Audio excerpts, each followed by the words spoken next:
Voici le bloc scientifique et technologique de Matam, une infrastructure qui devrait être livrée au mois de mars 2016.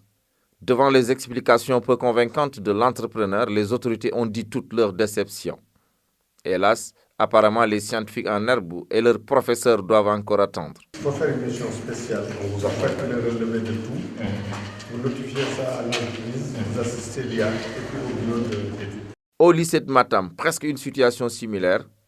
Ici aussi, les nombreux manquements notés dans l'exécution du projet se sont répercutés juste quelques années plus tard. Des fissures qui avaient motivé l'avertissement du service de la protection civile. Elles se sont surtout aggravées il y a 2 ans, lorsque le réseau d'adduction d'eau qui était sous les bâtiments a cédé, et donc ça a entraîné un affaissement rapide des blocs pédagogiques. Et le même problème s'observe au niveau du bloc administratif, en fait de tous les bâtiments qu'il y a au niveau de l'établissement.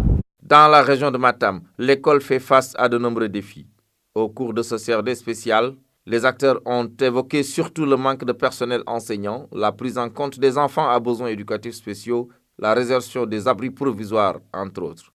Néanmoins, ils reconnaissent que l'État a investi beaucoup de ressources financières pour améliorer les conditions d'enseignement-apprentissage dans le Fouta.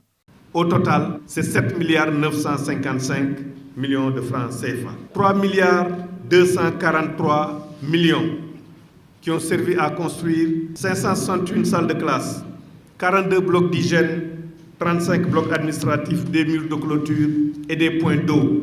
1 278 millions ont servi à construire 31 écoles élémentaires complètes, auxquelles il faut rajouter 95 millions qui ont servi à la réhabilitation et extension de 3 écoles élémentaires.